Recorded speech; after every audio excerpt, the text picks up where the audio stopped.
Ladies and gentlemen, boys and girls, children of all ages, non-binaries, and transgenders, this is the Ultra American Podcast, live from Brady Studios in Garfield, New Jersey. I am Darth Messiah 2.0. I am the mail boy and the CEO. And in case you did not know, every time I come, it is time to go. Because your boy don't pillow talk with these hoes. And on the phone, as always, the OG, the triple OG of the Ultra Heelz that talks all the shit. You already know who it is. It's your boy Alex, the motherfucking Hill, aka the Stanley, a podcaster, and also known as leader of the Fuck the Mr. McMahon group. The speakers on. Also known as Man for Your Girl in the Cripple Crossface. Have a run to a crossface, and you can find it on MySpace, OnlyFans, Patreon, LinkedIn. I'm just trying to get everybody to know where I'm at. Word. And on the boards, he's messing with all these new gadgets and gadgets. Mr. J Kid. You already know, it's your boy. Oh damn, that is loud. Yeah, we're doing some test runs, but yeah, it's your boy. We're always a test run because you know we're yeah. We're the OGs here. We just got into some new tech, man. But anyways, it's your boy, the franchise in the building, giving you all these wrestling ultra heel news. Yeah. Let's get it. Oh, I'm like I said, I got about 52 minutes worth of talking today. I've had a long week and no days off. I feel it. Somebody got hurt and I had to work an extra like half a shift. Oh damn. So yeah, I'm out of it. Man, I feel it though when you came in the door. Look, I feel bad for you. Guess what I had to do this past weekend? Who's on? I had to move my mother-in-law back in. Oh. Oh. Uh-oh. So. Uh-oh. That's what it felt like. I felt like that was going to happen. I felt like this is your curse. You bastard. Oh man. Oh man. But to brighten up let's the cheer day, us. Yes, brighten ourselves up.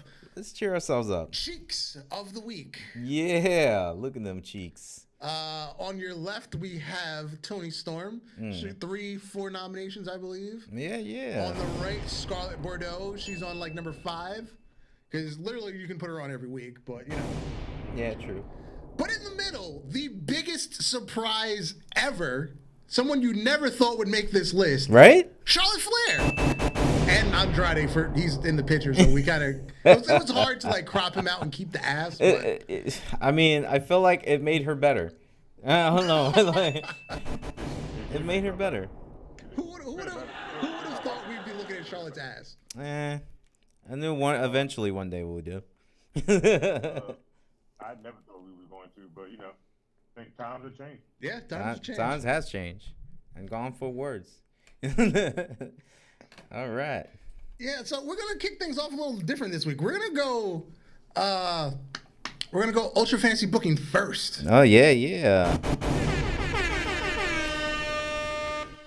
Cheeks, Valador says. Yeah, cheeks. Valdor loves the cheeks. He does. We all love the cheeks. So last week was Sacrifice coming from Dragon Force. The pay-per-view for the end of April. So, opening match was a non-title match between Antonio Cesaro and Wardlow. And this was very close. I peeked in on the voting a couple times. And the final voting was 27-18 Cesaro. Wow. It was like difference of 2 votes for like a good 3 hours. Wow. Yeah, I remember Warlord was actually on the bottom percentage, and I was like, wow, they could have been even. Honestly, this could have been really even. Yeah, so that was a very good matchup there. It was. Next up, we had a Sasha Banks. No, I'm sorry. We had Victoria and Thunder Rosa in a cage match. And this was a very decisive victory for Thunder Rosa, 31-10. Damn. Yeah. Then we had a number 1 contender tag team match. And AOP defeated Beer Money. AOP, who almost got fired. And now they're the number 1 contenders for the tag titles against them boys. Where would you support that in WWE when you niggas was around for real? Well, we're for real. Where were they? And then for the World of Stardom Championship, and this was a landslide victory, Sasha Banks is the new World of Stardom champion over Deonna Purrazzo, 33-13. God damn. Damn. That's a record there.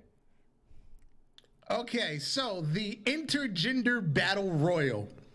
There were 20 participants. Now, because of the way Instagram does the voting for this, I'm gonna have to write them down individually, and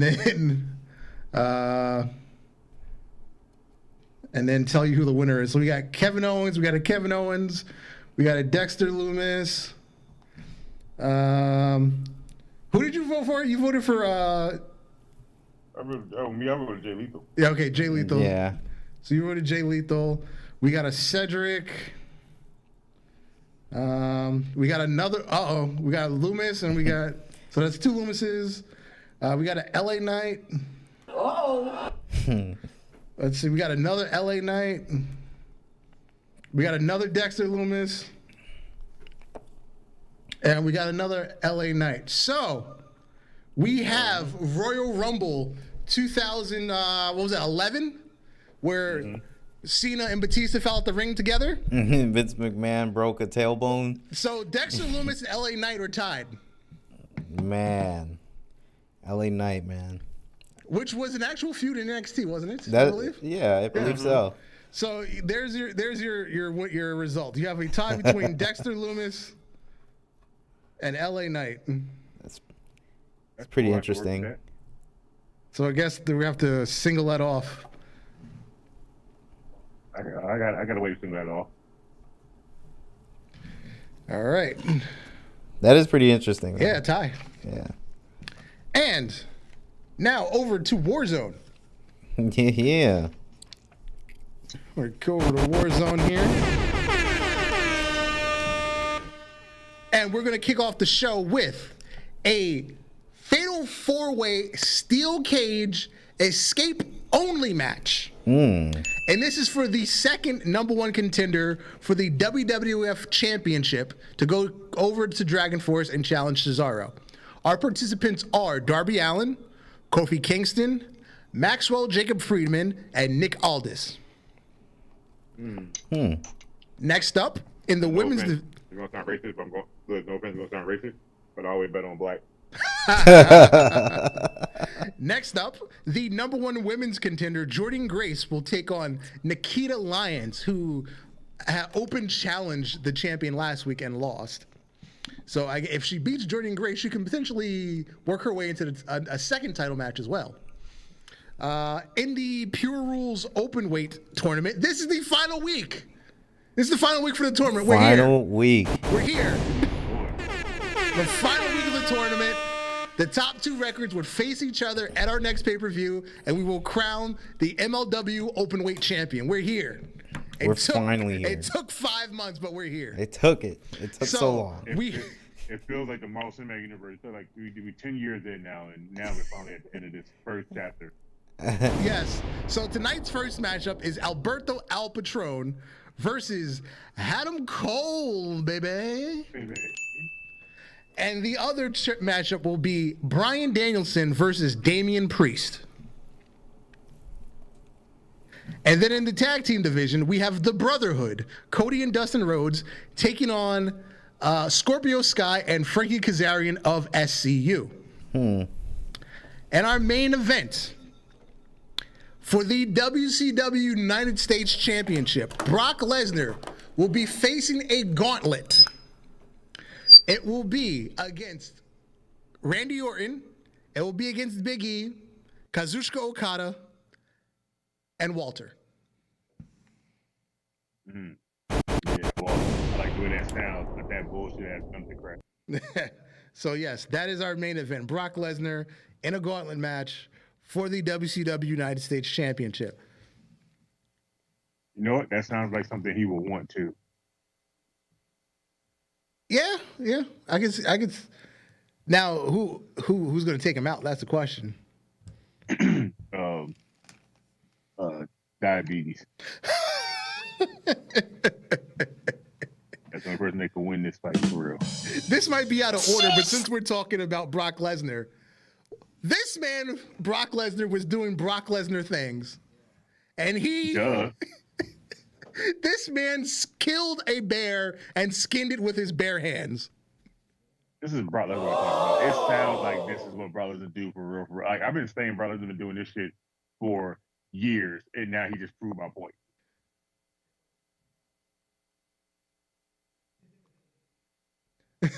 I feel like he F5'd that bear before he got He that. probably did. He probably did.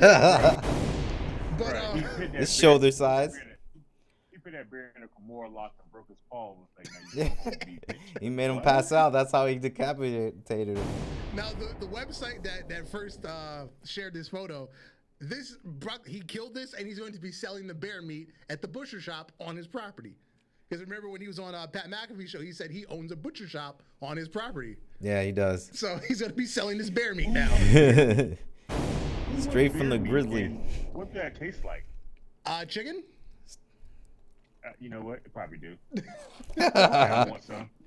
If Brock told me to eat that and I didn't know what it was, I'd be like, "This is some good, whatever this is, Brock." I swear it is.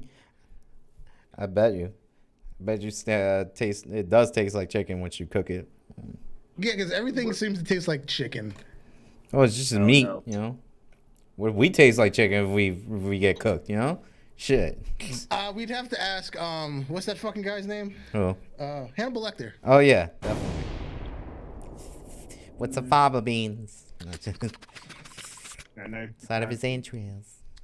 All right, WarnerMedia, our biggest story of the week. Yep. WarnerMedia, the company. Let me get it. The company that owns the DC movie universe. It owns the CW network, HBO, True TV, Cartoon Network, BR Live. It owns obviously. Wait, they own BR Live? Yeah, they own BR Live. BR Live. Wow. Yep, they own BR Live.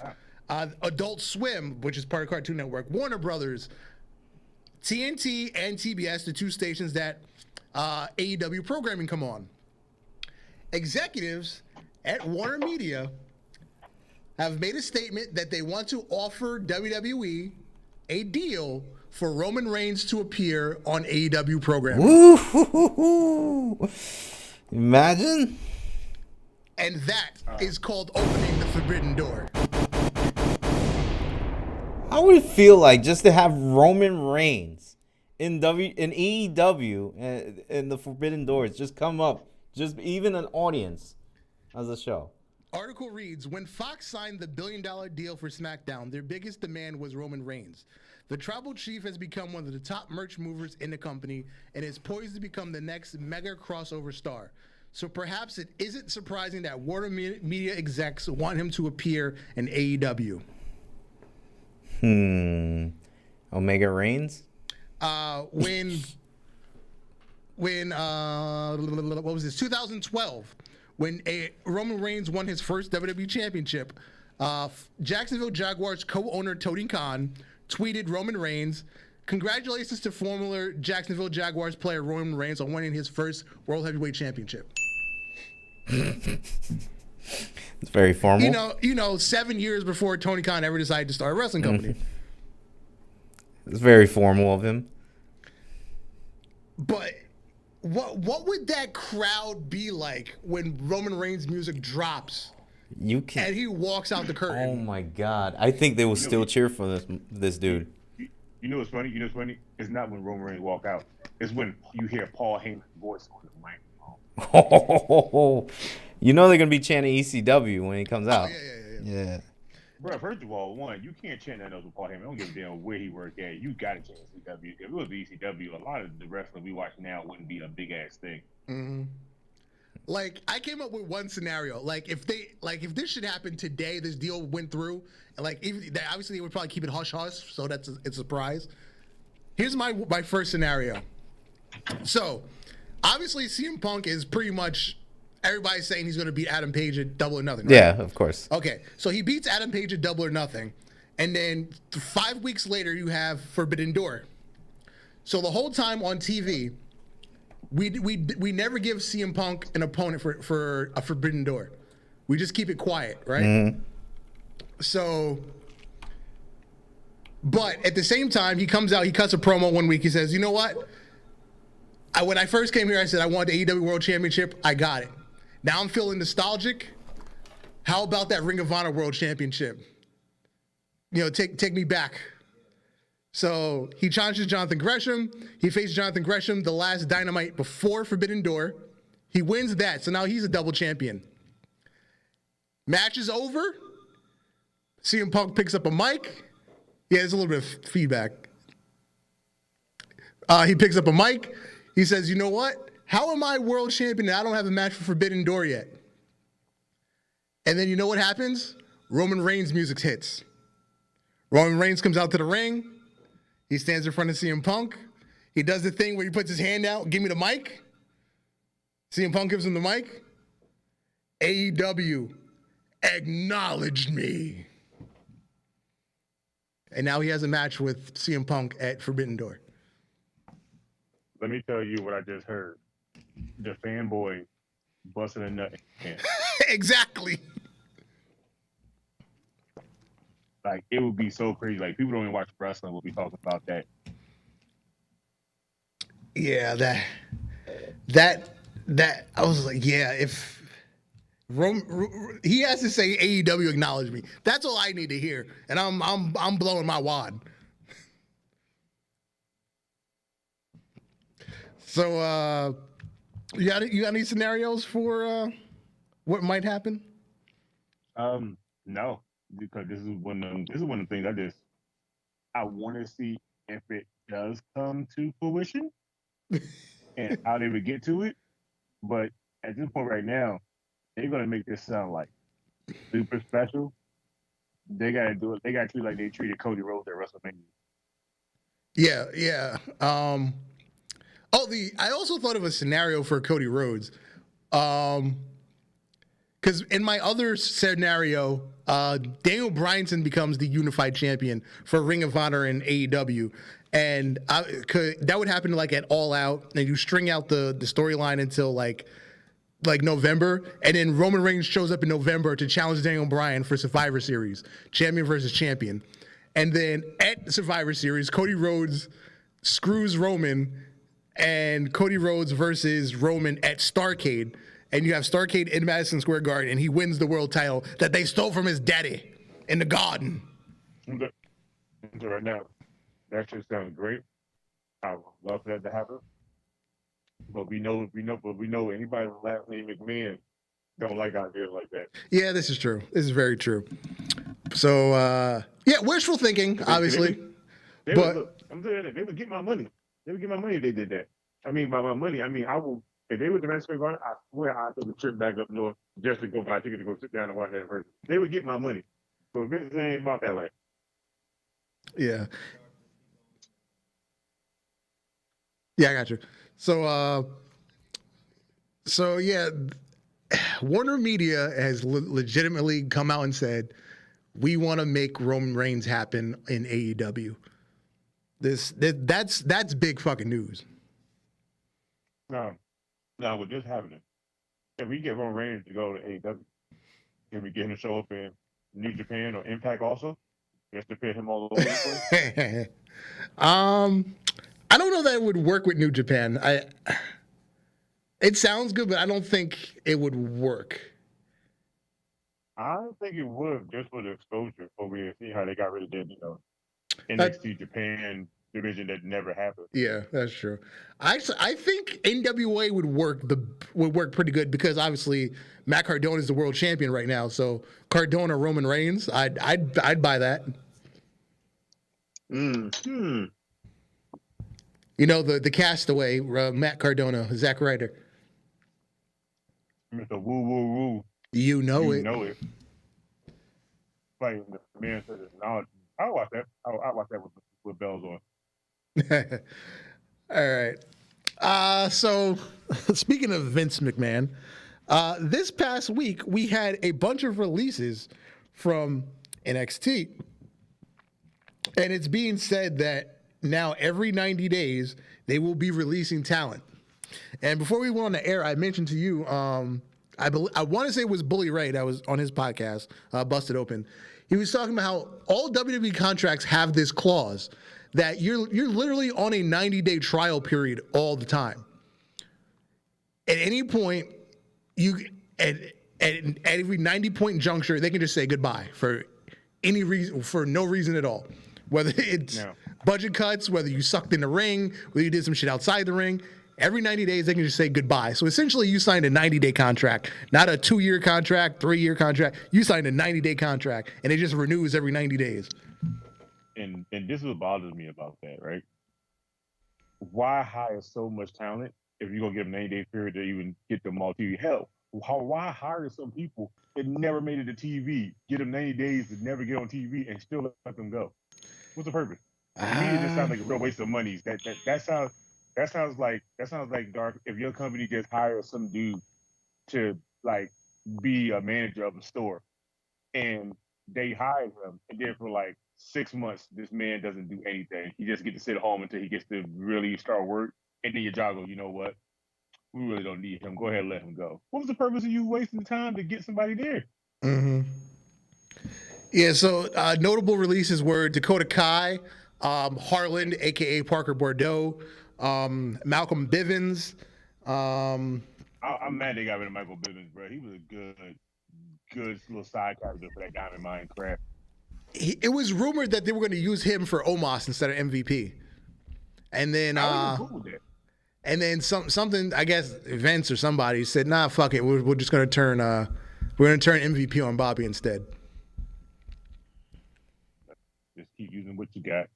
Yeah. If it ain't broke, don't fix it. If it is still broke, still don't fix it. Yeah. Oh, your boy Dexter Lumis got released.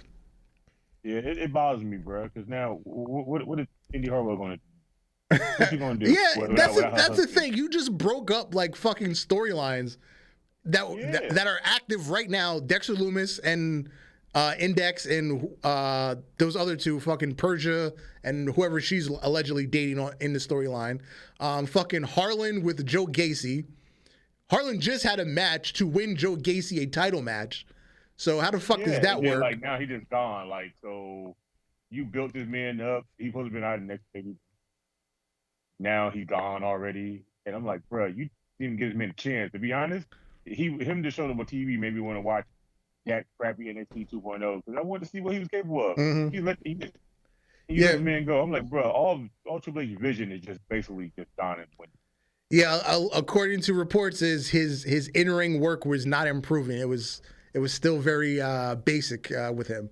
Yo, okay, and this is another thing too I don't like about WWE, right? So you don't really want to hire indie talent, but you want to hire someone off the street to become a wrestler, knowing that they're going to be way worse than the people you can hire that's been wrestling for 10 odd years that know what they're doing. They just got switched over to your style. I find it to be the most utterest, stupidest thing ever. I believe it's like a brainwashing thing. It's they don't know any better. We can tell them whatever we want to tell them, and they'll just do it, as opposed to hiring an indie guy and they're going to fight you on something because they have their own ideas about how things should work. Bruh, I just feel like it's a waste of time, a waste of money to train somebody that you don't even know is even going to want to even be there to actually do it. Like, remember Original Tough Enough when people just randomly come on the street to try to be wrestlers and they couldn't fucking cut it? Uh-huh. So what you're saying is we're about to have this NXT be old school TV Tough Enough all over again. I'm not looking forward to this. I'm looking forward to people that wanted to make it to WWE that have been working the indies forever, and for mostly all your legends and all your soon-to-be legends and beating these guys fair and square. I want to see them. Honestly, I feel like the two. Honestly, I feel like the 2.0 version of NXT shouldn't be on TV. It needs to go back to the network because you're now literally training inexperienced people on TV instead of behind the scenes where they need to be. Exactly. Did you watch the interview with Amber Moon? Oh yes. Amber Moon. She said they had a 2-hour meeting with all the female superstars, saying you need to dress more like Mandy Rose. You need to be revealing, sexy, yada yada yada. Be Mandy. And Amber Moon came out and said, "No, I appeal to children. I'm not appealing to 13-year-old boys." It makes sense. Like, bruh, I'm saying, I don't get it. Like, WWE Attitude Era, it had its superheroes, it had its villains, it had its sex symbols, it had its playboys, it had its porn stars. Well, ballerinas, always a guy. Hello, It had ladies. it had its pimps. It had all this stuff catered to everybody. Yep. And as soon as you look at the PG era, we'll look out for the kids. Motherfucking Marvel don't look out for the goddamn kids when they killing all fucking people. Batman don't give a fuck about DC. He killing off motherfuckers. And they still cater to children. But you went the opposite route, and now you're telling me, oh, Mandy Rose is so revealing. You want to try to be like her. That's Mandy Rose. Why are you trying to make everybody be like her? That's her own thing. She came in there with that. Mm-hmm. You trying to make blueprints of the same carbon copy? Because that's true. I need you to go ahead and get some more people that can actually really fucking wrestle. Not some of these dumbass people that get in the ring and they take a drop kick and it don't hit them, and then they roll out the ring before their feet. Like, bruh. Yeah, adults don't sell that hard. Like, come on now. Funny. Yeah, because like at least in AEW they hide the inexperienced people on YouTube. Mm-hmm. I mean, it's still YouTube's still a big platform, but it's not getting the same viewership as Dynamite and Rampage. So at least they're hiding those people there. I don't know. It's just what to me. I still find it to be the most dumbest thing WWE has ever done. And once again, speaking of Vince McMahon, yes, Ryback had something to say about Vince McMahon. Yeah, feed me more. Not to You know he has a TikTok? Release me more. I'm not surprised. Yeah, he has a TikTok, and when he goes live, they be going in on his ass. Mm-hmm. I bet. Mm-hmm. So Ryback said, and I quote, Vince McMahon, like most promoters, has an insatiable urge to have control. He had no control watching his mom get beat up as a child, which is a horrendous thing for a kid to witness, as their whore mom tries to make ends meet. Vince has failed to evolve. Fuck you, old man. He came for this nigga's mom. Well, that's oof. You'll never go back to WWE after that. Wait a minute. Ryback has a special place in my heart just now. Thank you, Ryback. I might like you again, man. Hold on. Here's part 2 of the quote that most people are forgetting. It's so crazy how people are okay with the psycho billionaire toying with innocent people's lives and whoring out a human circus, but can't stand the actual truth of a man's psychological weaknesses. 48 laws of power. Your clock is ticking, old man. You take nothing with you. Ryback, who hurt you, and why do I like it? Vince McMahon hurt him like several years ago when he let him go. You know Ryback. You know Ryback remind me of? I feel like Ryback in about 35 years from right now will be the Iron Sheik talking shit about Hulk Hogan to the death. Oh, you know what? Hold on. Now we gotta read some Sheik tweets. We gotta read some Sheik tweets. The Sheik tweets are back. Take a minute of your day to be nice to someone, you dumb son of a bitch.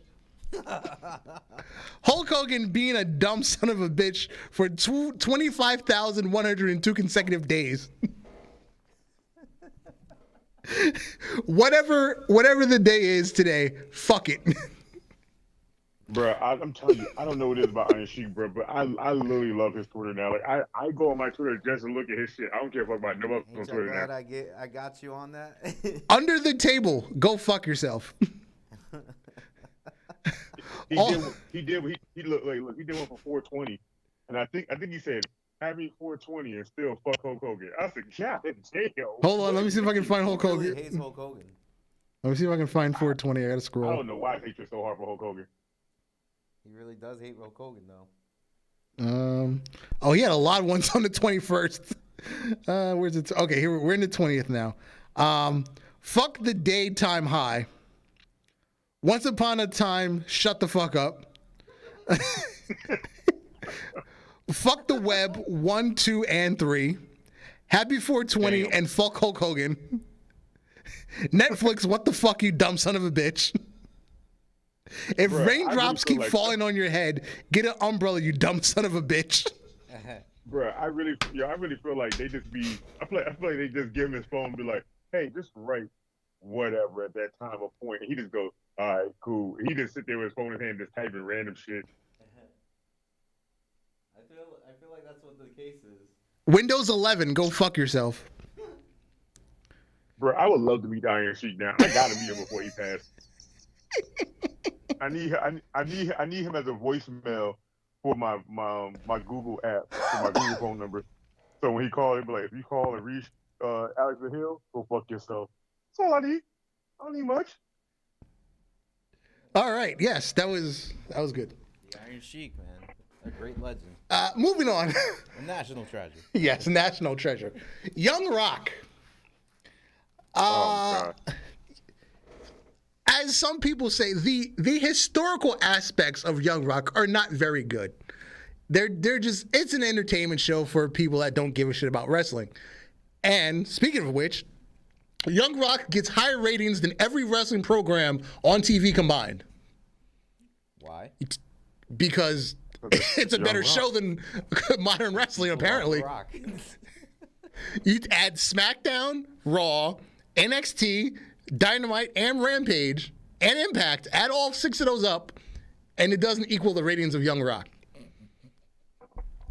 Young Rock got the ratings by the balls. Yeah, so apparently this photo is a screenshot from what's going to be tonight's episode. Tonight's episode, Rock is going to debut as Rocky Maivia in WWF.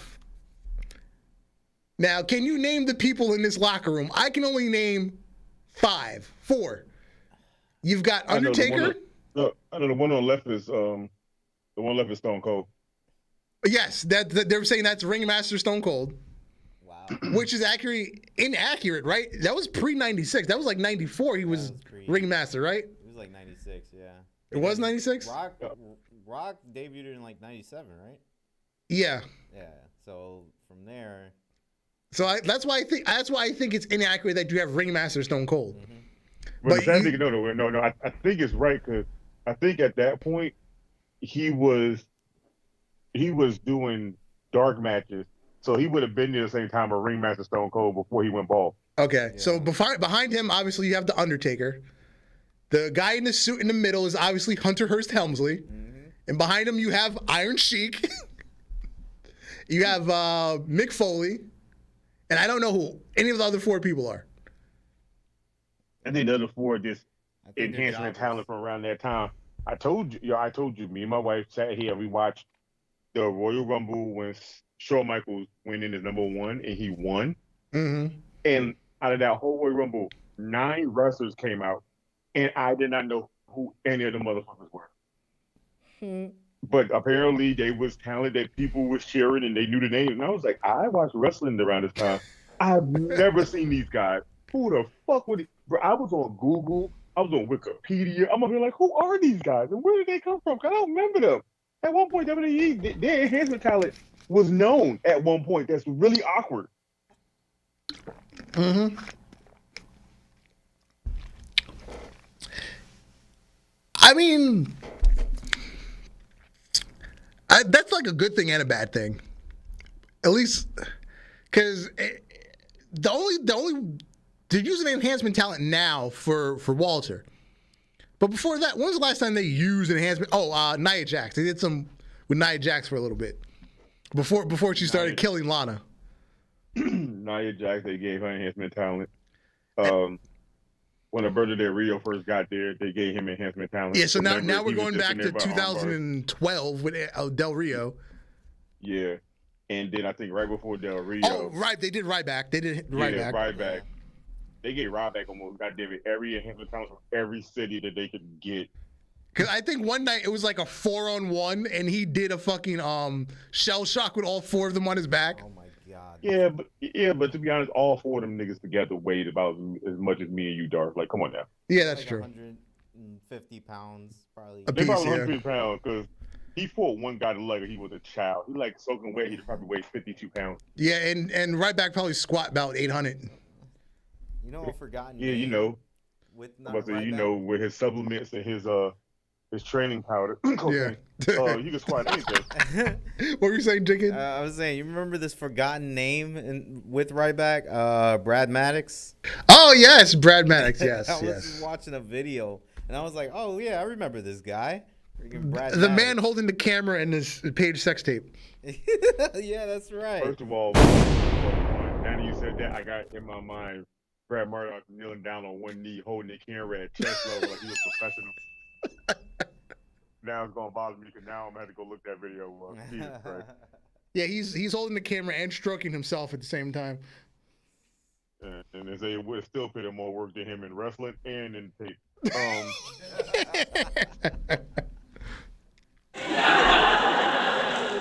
The IIconics, aka the Inspiration, they've chosen to step away from wrestling. They put out a press release last week and didn't exactly say why they're leaving, but they're leaving Impact.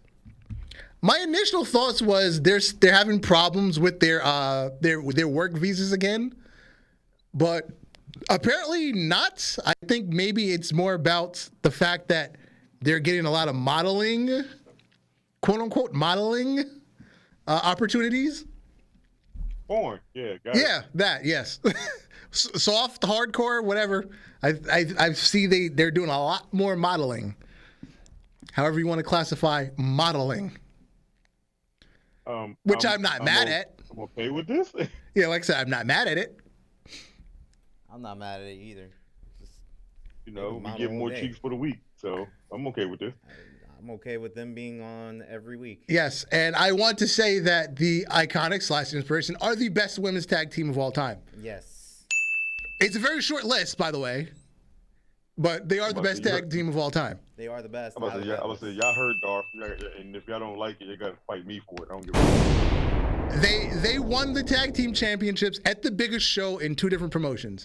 They won at WrestleMania 35, and they won at Bound for Glory 2021.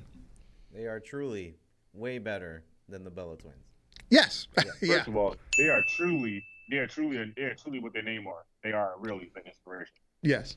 They are iconic.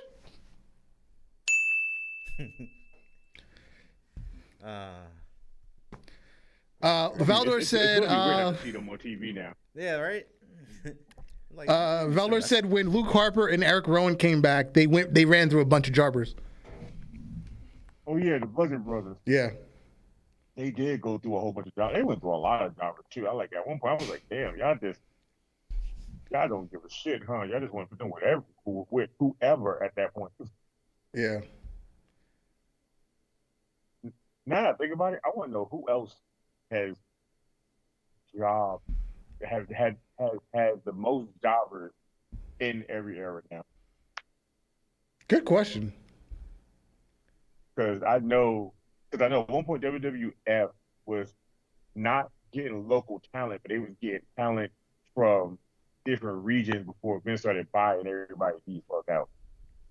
Mm-hmm. And then around the time of him starting the Attitude Era, that's when he was like getting people from other places and having them get a shot before they went to training camp, aka Florida wrestling. Mm-hmm. But now it's like wherever city they land in, they look up the local talent around there and then they hire them for that one night. And 9 out of 10, they mostly be security or they be enhancement talent to get, beat in like 32 seconds.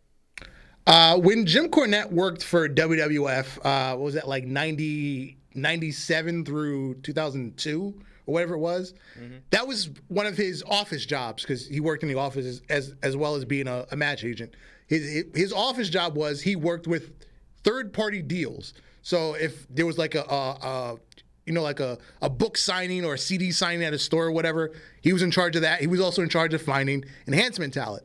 So through all his travels through the 80s and early 90s, he made a lot of relationships with, promoters across the country, so he knew where to find enhancement talent. Oh, and Pat Patterson took over that too once Jim Cornette left. So Pat Patterson did that for a while, and then Pat Patterson retired, and yeah. Pat Patterson had to retire, playing a little more. But shit. I'm not letting the game. I let that happen, but. You know who was asking about you? Nobody! Oh. Apparently that's his favorite joke to tell. Yeah, like anytime like somebody new will like show up on the roster, he says, "Oh, I heard a lot about you. You know who was talking about you? Nobody!" Right now, I couldn't be an indie wrestler. He said that I was super kick the shit out of him outside by his car. And the thing is, like, there'd be other people around, like, you know, like, let's say you got fucking Edge over here, you got fucking Batista, fucking Rey Mysterio, and then Pat Patterson walks up to you, and they're dying laughing because they know what's about to happen. It was great. It was one of the stages.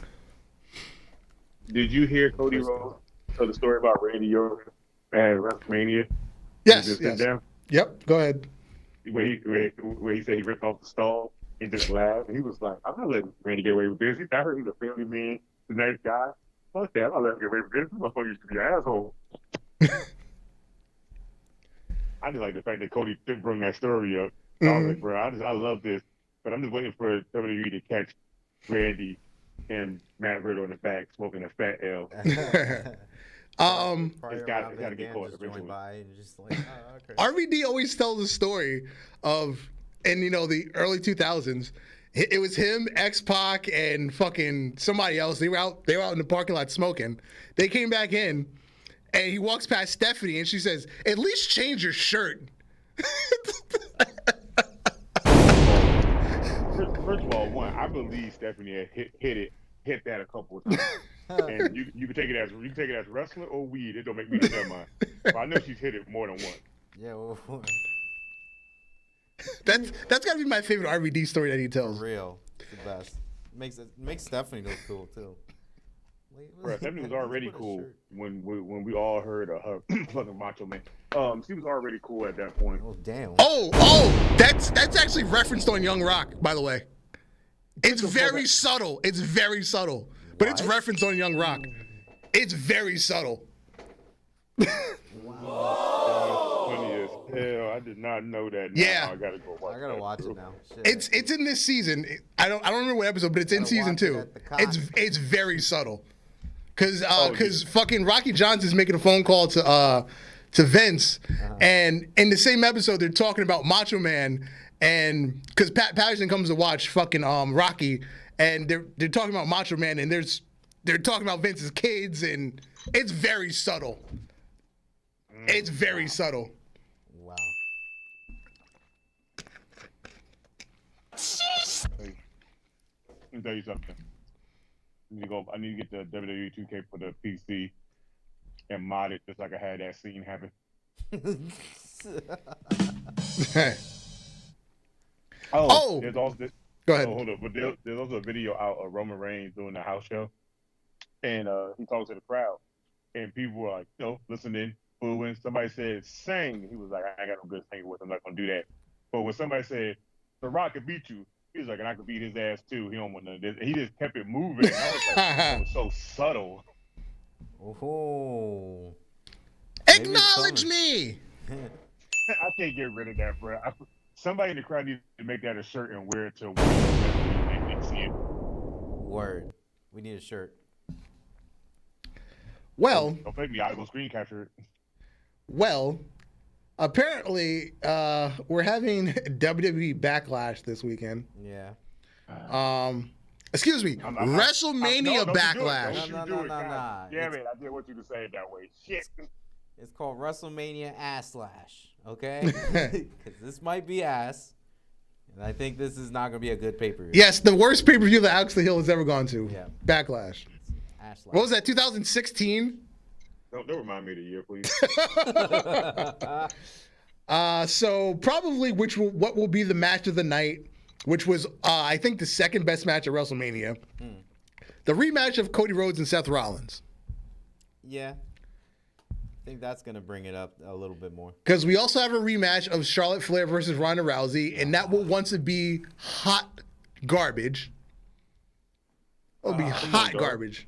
It's an I Quit match this time, but it will be hot garbage. I'm about to say, Dark, come on now. You got to at least get a benefit of doubt. It won't be hot garbage. It would just be the Vince Kiss My Ass Club, like in stereo. That's all it would be. Yeah.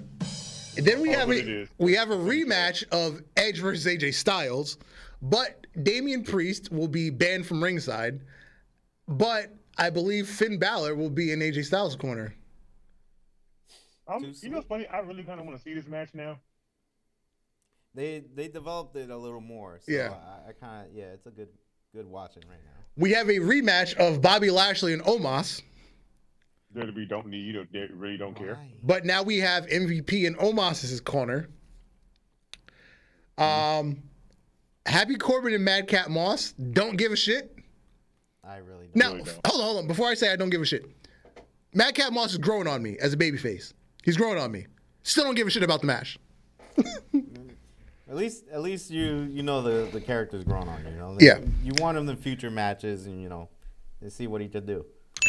And the main event, which was supposed to be a regular tag team match, is now a 6-man tag team match because instead of unifying the tag titles between RK Bros and the Usos, you now have RK Bros and Drew McIntyre versus the entire bloodline. And it makes sense though. So in fact, you protect the investment of the title matches for another time that's trying to have it done now. Yeah, I get that, but you already hinted at it. Why not just go through with it? So again, this is Vince McMahon.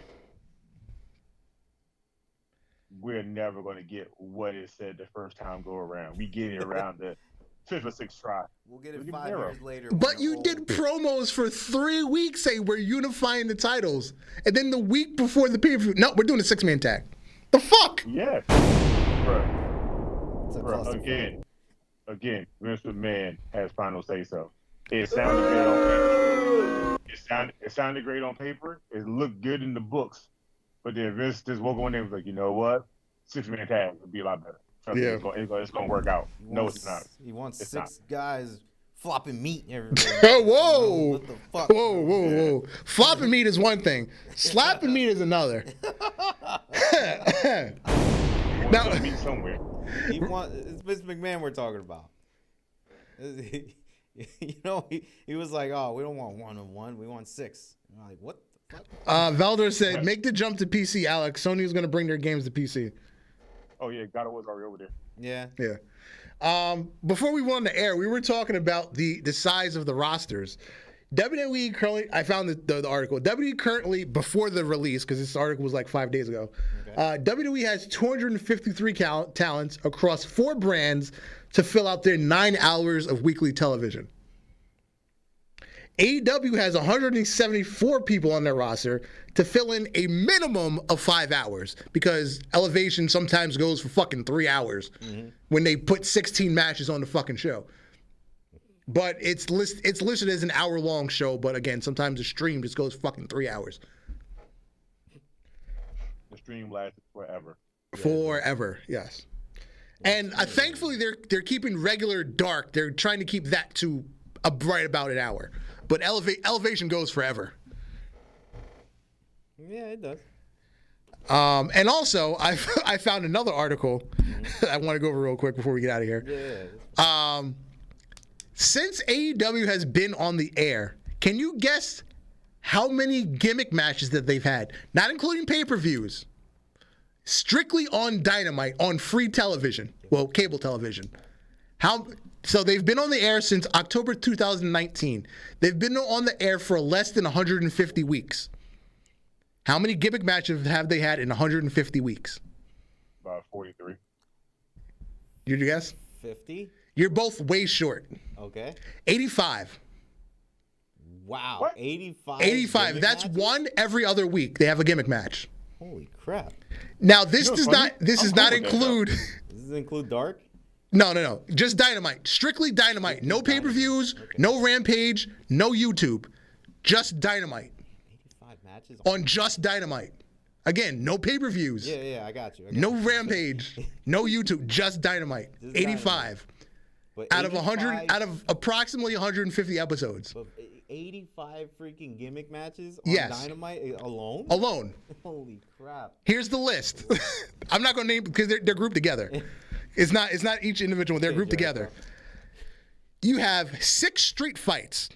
2 from Philly, 1 from Texas, 1 from Atlanta, and 2 generic.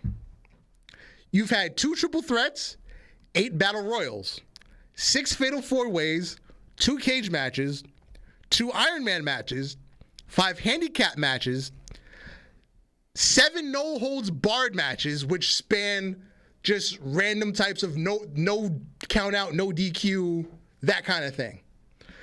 18 special stipulation matches, i.e. the Mimosa match. Bullshit like that. That was a gimmick. Let's not talk about the most. I feel we got out of that.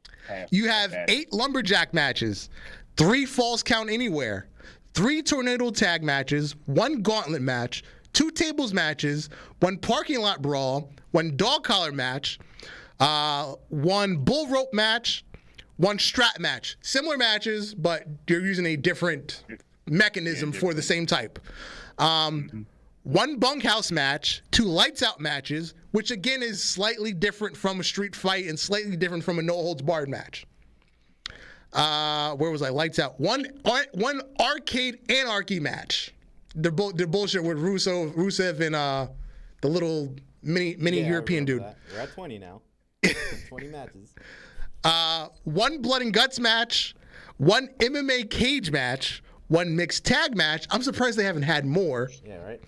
2 coffin matches, 2 Texas death matches, which again, similar to lights out, no holds barred street fights, but different classification, and 3 ladders matches. 23 different matches. 3 different match types. Gimmick matches. 85 total matches. 85 out of those 23 matches. Oh my God. Yeah. That is the list of gimmick matches in AEW.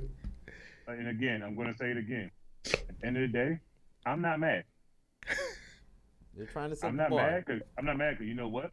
If this was 2K18, 16, most of my stories back then, same shit. Yep. Getting back every week. So literally, Tony Khan is playing WWE at this point. He's playing GM mode. So far, we just finished April, right? We're 17 weeks into 2022. They've already had 16 gimmick matches. Man. On last week's episode alone, there was 3. Shit. Hey, what is up, funny? That's a lot. What is funny? More dark I to think about. Sammy Guevara's been a part of the majority of them. Yeah. Yeah, that's true. Yeah. Sammy's been holding it down. He's been in the ladder match. He's been in he's been in blood and guts. He's been in a table match. He's been in a coffin match. He's been in at least 2 of the no hold barred matches. He's been in the battle royals. He's been in a street fight. He's been in so many matches, bro. Yeah. He has. He damn near killed himself this week on TV. Yeah, Actually, I think he's been in all the ladder matches, right? Yeah, He was in all of them, yeah. So is he the new ladder match king? Rest in peace, Jeff Hardy. No. First of all, We need a match nah. of that. Oh, and Dark, now you said that, there's a video meme I gotta send you about somebody doing Jeff Hardy. Yeah, it had me dying. It says Jeff Hardy going to the ladder, and he doing a little hand motion, and he looks over, and he sees Eddie Guerrero go, hey. He goes, hey, wait a minute. Fuck. I was like, oh, wow, I'm gonna test her. Damn it. That's all. As always, the internet is always undefeated, just like we are. Well, it's been another eventful week here at the Ultra Heelz Wrestling Podcast. I've been Darth Messiah 2.0, and you, sir? Alex, the motherfucking kid. Good night, J Kid. Good night to all. All good night. Peace. Peace.